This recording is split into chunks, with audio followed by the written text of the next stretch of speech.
Alright guys, how's it going?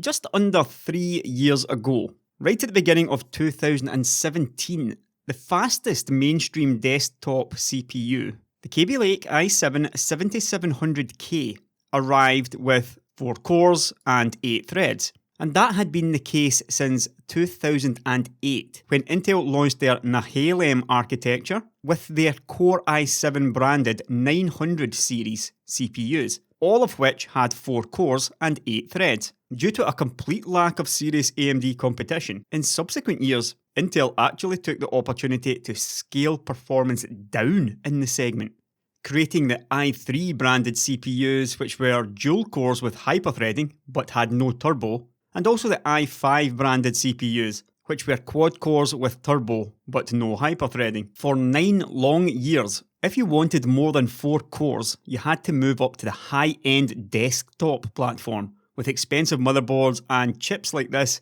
$999 i7 980X. But a couple of months after the Kaby Lake i7 7700K launched, still in early 2017, the first generation Ryzen series launched and challenged the status quo.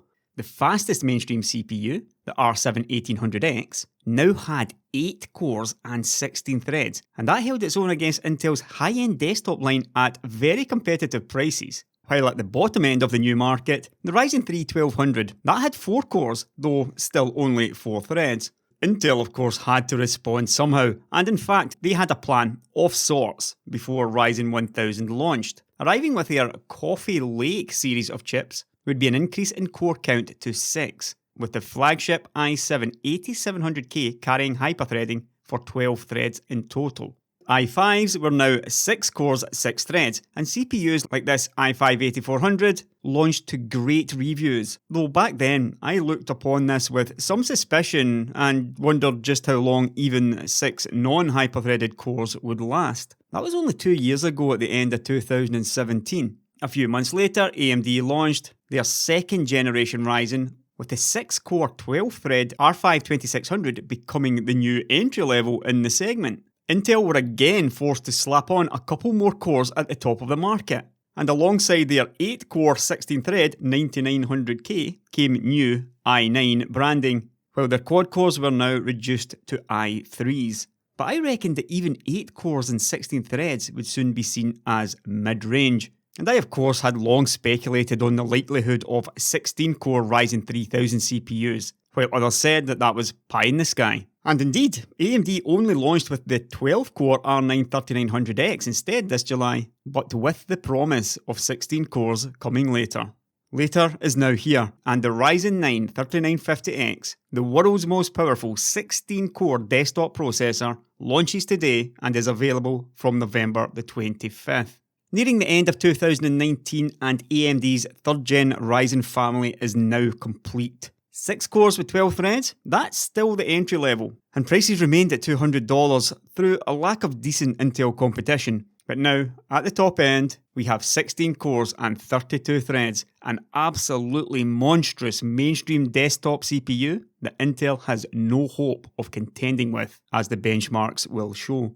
And looking at the final member of Ryzen 3000, with its 16 cores, 32 threads as mentioned, and a base clock of 3.5 GHz and up to 4.7 GHz boost. AMD noted during their press call that the AGESA 1004 is required, so look out for BIOS updates for your motherboards. With a mammoth 72MB of cache, that's including L2 now of course, and a very satisfying 105 watts TDP. 16 cores and 105 watts is something else, and I look forward to seeing some power testing versus their 8-core 3800X. I've got a feeling that may tell a story about chip quality. And moving on to the entire Ryzen 3000 SKU list, and we can see a rather cheeky comparison here versus the Core i9 9920X. We know that Intel have just launched their follow-up 10000 series, which has vastly superior performance per dollar. So this 9920X, especially this $1,200 price, can safely be ignored. Now AMD will obviously claim that the 10000 series processors aren't available yet, but then again neither is their 3950X available yet.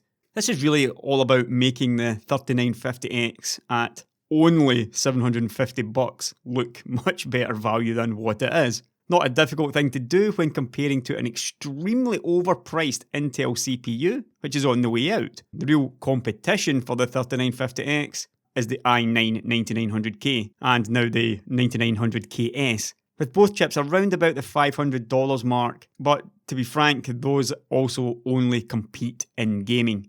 Now moving over a slide, and we see the improvement in single thread performance for Cinebench R20, which depends on the SKU, and it's basically 1% faster than the 3900X.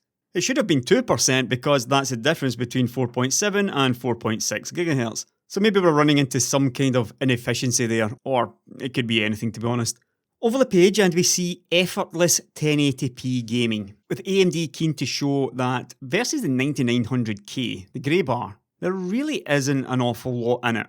And they're even showing a few wins in Fortnite, Hitman, and Middle-earth Shadow of War. And I'll check through the press reviews for evidence of these results. I had noted in a couple of recent videos that Skylake X didn't game particularly well, and here we see some evidence of that. With the 9920K falling quite far behind on occasion, it falls really far behind in Deus Ex Mankind Divided and Devil May Cry 5 especially.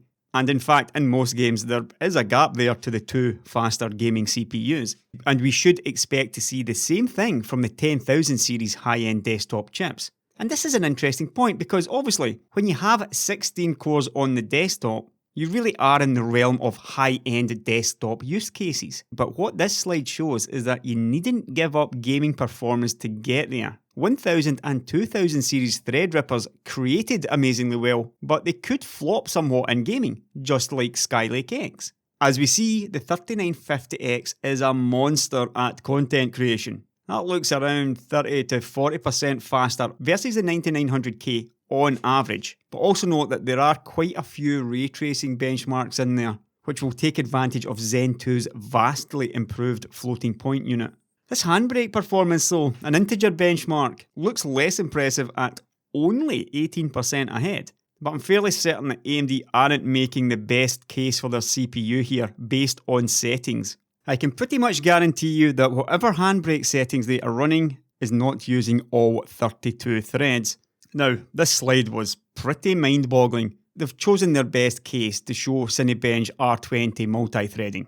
We saw in the previous slide that it was a mile ahead. However, the performance per watt versus Intel's ancient 14nm is clear to see, closing in 2.5 times better and with absolute wall power of their 16-core 32-thread 3950X, 30 watts lower than Intel's 8-core i9-9900K. AMD's 7nm efficiency and the Zen 2 architecture, it has to be said, is in another league altogether. They are vastly faster while consuming less power. This is what we should see from a good architecture on 7nm versus a good architecture on 14nm. Radeon Technologies Group, please take note. Of interest to some of you may be that the 3950X does not include a cooler. And in fact, AMD recommends a 280mm or greater all-in-one. Now the two slides left of note on the 3950X are these. This one is only noteworthy because of the misspelling of convenience. And the final slide is on AMD's new Eco Mode feature, which essentially allows you to run your Ryzen 3000 series chips at 65 watts instead of 105 or 95 watts, which will reduce your temperatures. Although, to be honest, that's a little bit less than I would have expected from the drop between 105 and 65 watts. Power, of course, drops by a huge amount. And obviously, when you're dropping from 105 watts to 65 watts, performance is going to drop as well. But depending on your needs, you might find that this trade-off is worth it. Note that this feature will be available on all 3rd generation Ryzen CPUs. And again, I look forward to seeing just how the 3800X performs at 65 watts. But that was the 3950X. It's the final word in mainstream desktop CPUs. For some time now, AMD's Athlon brand has been reserved for the entry-level desktop market. Still on the same AM4 platform as Ryzen, however. And today AMD announced the Athlon 3000G, which is a dual-core 4-thread CPU with Radeon Vega 3 graphics. Compared to the previous generation Athlon 200GE, they've squeezed out another 300MHz core clock and 100MHz on the graphic clock, while remaining at the same 35 watt TDP. And on top of that, the price has dropped from $55 of the old part to only $49. And this one will be available starting November the 19th. Looking at performance, AMD has chosen the Pentium G5400 as competition, though I use that word loosely, as in fact the Pentium gets thrashed over a variety of different benchmarks, even though it's a locked CPU costing almost 50% more. Again, from this AMD slide, we can see that there are no obvious compromises. The new Athlon is faster in single thread, much faster in multi-thread, and the 3 Vega CUs are a country mile ahead of the weak Pentium integrated graphics. As I said, the Pentium is also hamstrung due to being a locked CPU, and when overclocked, the 3000G pulls even further ahead. I would have to question this result, however, as I just don't see how overclocking to 3.9 GHz could give such a drastic increase in improvement over their own stock performance. And as if the deal had to be sweetened even more, AMD are including a 65 watt cooler, which is a lot of overclocking headroom for this 35 watt part. And of course, the memory can also be overclocked, which should help a lot with graphics performance. Now I'm going to run through some analysis on this part because clearly what we have here is an absolute game changer at the entry level. It's faster than the Pentium in everything. It is much faster in gaming, it's much cheaper, and it comes with an over-spec'd cooler. Before I started on YouTube, I ran a PC building and exporting business. The vast majority of systems I built were these entry-level gaming systems which were designed to be as affordable as possible while allowing for future upgradability. Margins in this business are razor thin, and you see this Pentium here at $73. A system builder might be able to get hold of this for maybe $65 from a PC parts distributor. So you make between $5 and $10 per part in the PC. And if you consider that there's 7 or 8 parts to a PC, then you can figure out that if you're making $50 per PC sold, you're doing pretty well. Imagine now though, if you can get much better performance for a lot cheaper and a free cooler on top. To a system builder like I was, a part like this is a real game changer. It's $24 cheaper, and the cooler is probably worth another $6 or so to you. So for this same PC part, one part, the CPU, where before the profit per part was maybe $7 or $8, now it is almost $30. How the builder decides to do that is up to them. Maybe they take $15 for themselves and drop their prices by $15, or maybe they try to take the whole profit for themselves. Regardless of that, it's just a win overall. And not only that, but this Athlon is so much easier to market. You can see the difference in playability here. Of course, you'd be smart about it and choose Fortnite at 720p. You would show the Pentium lagging badly while the Athlon has playable frame rates. That's you getting a leg up on your competition that's still using the Pentiums. Imagine you're on eBay or some other marketplace and you show your low-cost PC playing Fortnite playably. That is a massive selling point. This part should absolutely clean up at the whole entry level. Intel clearly has nothing that they can compete with. And what's more, Intel know it. Recent comments from them have revolved around how they are losing market share at the entry level. Over at PC Games N recently, we are clearly being impacted significantly on the value end of the market, which is a supply issue for us. They just cannot manufacture enough of these lower end chips. That makes sense because in the type of CPU shortage that they have been under for over 2 years now, the first sacrifices will be at the entry level. But make no mistake about it, this Pentium, and in fact all the other Pentiums around, will still be outselling the competing AMD parts by a large margin. Given what I have just said about this part, why is that? Well, first of all is the platform, the AM4 motherboards. Even if AMD had 100 million of these 3000Gs to sell, the available yearly AM4 motherboards would barely be 1/5 of that, I reckon, for the entirety of Ryzen and Athlon. There's a chicken and egg situation here where the mobile guys don't want to go in too deep with AMD platforms, yet without them, AMD can't sell the parts they need to sell in order to improve this situation. AMD's growth is glacial because of this. And even vastly superior parts don't seem to make that much of a difference. The second issue, however, is that there are not and never will be 100 million of these 3000Gs to sell. The reason for that is that this part is actually based on their Picasso chip, which covers mobile chips like the 3750H and desktop chips like the 3400G. And this is it. It is a 210 square millimeter chip, quad-core of course, with 11 Vega CUs. And if you look at the number of SKUs that are based on this chip, that is an awful lot. So as I said, Intel has basically given up competing at the entry level, but AMD cannot possibly get enough of these parts to make a difference. They really need a new design for this market. 210 square millimeters is too large, even for 14 nanometers.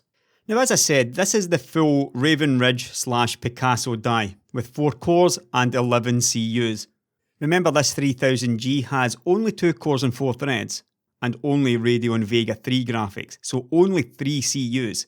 So you take this die, you only need half of the cores and cache, and it's very easy to count each CU, there are 11 of them. So basically you would only have 3 of these, this little box here, and the rest of this GPU is essentially not being used. How much die space could be saved on a part like this that only had these 3 CUs, or maybe 4 for redundancy purposes, and then only 2 cores instead of this 4? I mean, this GPU portion that could be saved, that must be at least 50 square millimeters here, and maybe another 20 square millimeters for half of the CPU. Overall, with some moving bits around, you could probably be talking a 120 square millimeter chip compared to this 210 millimeter chip today. Let's go over to the old favourite, the die per wafer calculator. 300mm wafer, and let's say this Picasso die, we'll call it 20 by 10.5, which isn't right, but it'll be close enough. So 20, 10.5, and we'll go with a defect rate. Yeah, we'll stick at this 0.1 as a reflection of GlobalFoundries by now, of course, very mature 12nm node. So that would be 213 good dies. But you remember all of those SKUs. All those good dies, that's where they go. And I would wager that all of these 49 defective dies, they are probably all ending up as these Vega 3 parts. It's a very large part of the die, and so is the core. Any defect in the core, any couple of defects on the GPU, and this can still be salvaged as one of these defective dies. Basically speaking, 49 of these, or this kind of class of CPU with Vega 3 graphics and only 2 cores coming off of this wafer. Now if we go with a 120 square millimeter chip, let's just call that 12 by 10, and now we have 434 good dies on the wafer and 55 defective. That is a really big difference between 210 square millimeters and 120 square millimeters, as you can see. And if we run these numbers through the silicon cost calculator, let's start with 210 for Picasso, and the yield was what, 0.81? And we'll call it $3,000 per wafer. So the cost per die to AMD today should be around about $13 for Picasso. And at 120 and a yield of 0.89, was it? You're basically talking half of that cost for this hypothetical smaller die. Now, 14nm and 12nm production mask sets should come in under 20 million and probably closer to $10 million. So AMD would need to sell maybe 2 or 3 million more of these chips to break even. Is that worth it?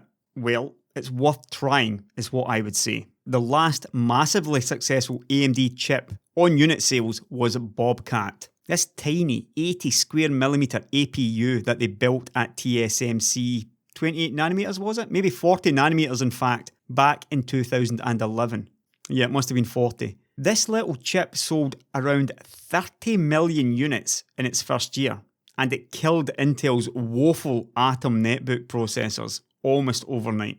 If you want the unit sales, these chips need to be much smaller. They did it before, they could do it again. And it doesn't need to be on the cutting edge node, because Intel aren't on the cutting edge node any longer. There are other considerations too. For example, branding. By all means sell these APUs for $50, or better still, sell them for $55 with a $5 rebate on each unit, so long as the PC carries AMD branding. I know for a fact that as a system builder and exporter, I'd have taken AMD up on that offer. AMD has to do this stuff. Simply manufacturing and selling the chips is not enough, and it never has been. But it's safe to say that I really like this little part. It's all about the price really, and the domination over the competitor. And it's just another example of how unfair the CPU world is, when such a compelling part won't see the sales that it deserves. And finally, it's time for what many will consider the real star of today's show, with the introduction of 3rd generation Ryzen Threadripper. According to AMD, the high-end desktop market is worth $1.2 billion. And also according to AMD, at various points over the last couple of years, some of their Threadripper models were actually the top-selling HEDT chips. $1.2 billion here will mean revenue, so profits a fair bit less. But when you see the prices, you might wonder. But first of all, something of a surprise. Clearly, I have been something of a critic of AMD's decision to premiere Threadripper with only 24 cores. It seems that somebody at AMD is actually listening, finally, and they will now launch with 2 models of 24 cores and 32 cores. This was always a financial decision, rather than a technical one, and the prices of both chips betrays that truth. Recently I speculated that while AMD could choose to sell the 24-core chip at $1,000, they'd be more likely to aim for around $1,300. I wasn't too far off, and I wasn't too surprised to see them squeeze us just a little bit harder than I'm comfortable with at a $1,400 price point for the 3960X. And AMD really do value those full 8-core chiplets, as the 32-core 3970X shows. $2,000 for that one, and it should be noted that's 43% higher cost for only 33% more cores. The 4.5 GHz boost clock further betrays AMD's strategy, as neither of these CPUs contain top drawer silicon. In case you were wondering, the TDP of both parts is an eye-watering 280 watts. And you think about that compared to this 3950X. 16 cores at 105 watts for only a little lower on the base clock. And of course we're also getting the 4.7 GHz boost on this one. It's disappointing to me to see such low quality silicon being sold at such insanely high prices. However, in raw performance terms, clearly there is nothing even remotely close to either of these CPUs. Compared to Intel's 18-core 9980XE, Intel's last generation flagship HEDT chip, both of the new Threadrippers dish out a thrashing, and essentially Intel's high-end desktop now look more like i3s. And even though this is Skylake X, Cascade Lake X will not change this result by much. It's still only 18 cores. Of course, it's at a much lower price though. So the value proposition may actually be with Intel this generation, believe it or not. And you may also note that AMD didn't feel the need to compare their high-end desktop in value terms. It'll be interesting to see how well these Threadrippers game, though obviously you're probably not buying one for that purpose. There will be a video from AMD showing performance, however, I believe it will mostly go over these benchmarks, from what I was able to ascertain. And now something else that will upset some of you, I would wager, and that is the new platform, TRX40. I actually leaked that name 3 months ago on my Patreon Discord, but I didn't bother to mention it in a video. Simply put though, TRX40 means a new socket for Threadripper 3000, and X299 and X399 are now pretty much dead end. I know that some of you bought X399 in preparation for Threadripper 3000,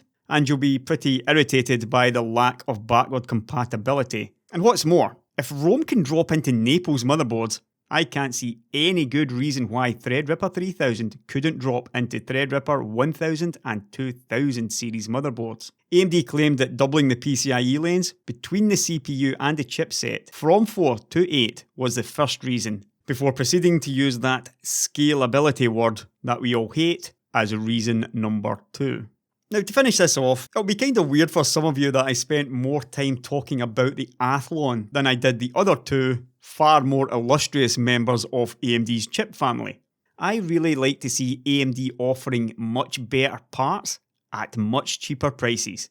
I know many of you AMD shareholders will balk at such an idea, and I understand why. In the end though, that's just me, and I wish AMD would do it everywhere throughout their lineup. As it is, they're really pushing it with some of their prices. $750 for the 3950X? I can just about accept that. I get why that this high-end desktop performing part costs as much as it does. It's because it's so far ahead of anything else around today and far, far ahead of anything we have ever seen in this space. I want to congratulate AMD on such a clean kill and their complete domination, and also simply for offering this part.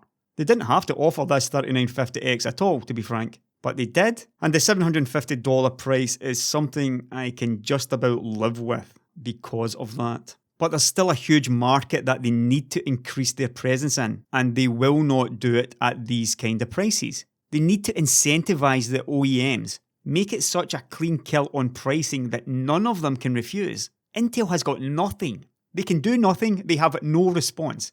And we see this everywhere in the current CPU landscape. The Athlon cleanly kills the Pentium. Everywhere. Ryzen 3000 clean kills on performance, but it isn't overwhelmingly better on price. Prices can be adjusted though to make this a clean kill overall as well. And then there's Threadripper 3000. I was so excited about the first generation Threadripper. 16 cores. Almost unbelievable it felt back then. Even the $1,000 price tag couldn't take away from it, because Intel's prices were absolutely ludicrous at the time. What was it? $1,700 for the 6950X, a 10-core CPU. Today, Threadripper 3000 disappoints me.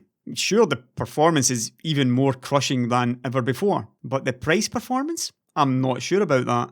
I am absolutely certain that the 3970X isn't worth $2,000 based on price performance. And looking at AMD's own chart will clearly show you that. In some cases, it barely beats their own 24-core chip. However, what I will say is what I said about Intel's 6950X a few years ago, in that if you do need this best performance, you've only got one choice. And even $2,000 will be worth it to you. The issue I have, of course, is that we know that this isn't the best that AMD can do. We know they can launch a 48-core Threadripper and then a 64-core Threadripper if they wanted to.